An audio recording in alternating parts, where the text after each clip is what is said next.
It is interesting how everyone assumes that the pro-life movement in America began in 1973 with Roe versus Wade. But we who were around during the civil rights movement and struggle of the 1960s, we know that the first anti-abortion groups were organizations like the Black Panthers, the Nation of Islam, and other community organizations. These folks were speaking out against both birth control and abortion long before the contemporary pro-life groups of today existed. But one of the problems with the civil rights movement was that there was far too many men and women who were willing to sell out the community. And a lot of powerful, influential African Americans knew that they had to be willing to turn and look the other way in order to advance their own personal political agendas. In 1972, those members of the Congressional Black Caucus, such as Charles Diggs, did not trust the abortion industry or those who were espousing population control or family health, and they were suspicious of them. But when the money began to flow, and just as it was with Jesse Jackson, when he found out that indeed he could get funding and monies to run for presidents from these people, he flip-flopped in his position. Because he once said abortion is black genocide. What happens to a mind of a person in the moral fabric of a nation that can abort a baby without a pang of conscience? Where will we be 20 years from today? But when Reverend Jesse Jackson realized he needed money to run for president, all of a sudden the most important civil rights issue is a woman's right to choose. In 1975, Jesse Jackson called for the ban of abortion through a constitutional amendment. And in an interview in Jet magazine, he referred to abortion as genocide.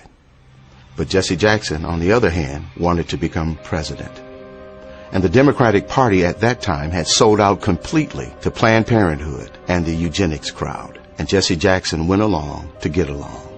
And don't ever think that he is the only one. The unfortunate thing we face, whether we're talking about individuals or organization, there's never been a shortage of black leaders who are willing to sell us down the river if it's enough money and political power in it for them. I've been grappling with the fact that the NAACP is in bed with the very organization that has brought black genocide to our community. Dr. Alveda King, the niece of Dr. Martin Luther King, has tried on at least 3 occasions to bring to this organization's attention the black genocidal plot of people like Margaret Sanger and Planned Parenthood to exterminate the black community. And the stonewalling has been astounding. Alveda King literally has gone to the street along with myself to say to the NAACP, please deal with this issue of black genocide.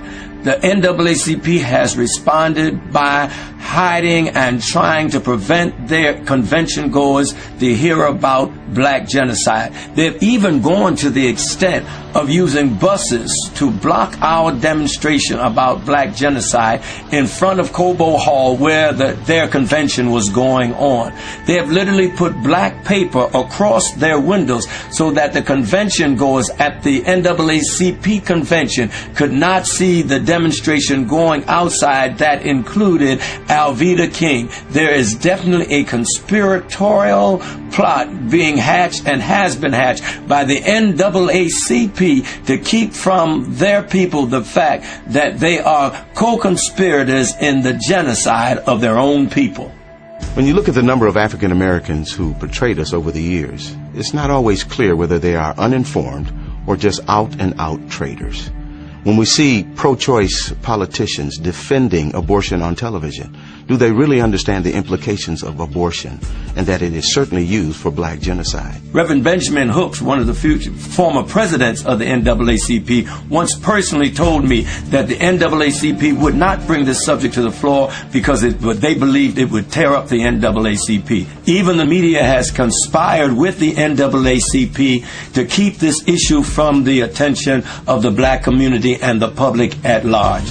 I have seen the news media literally hide their trucks so that they would not be in a position to have to cover the demonstrations in front of Cobo Hall, only to bring them out after the demonstrators had left. This is an outrage that the black community is having the life of its babies destroyed, and the NAACP and the media are knowingly conspiring to keep this information from the public. This is an outrage, and it should be dealt with by every fair-minded American.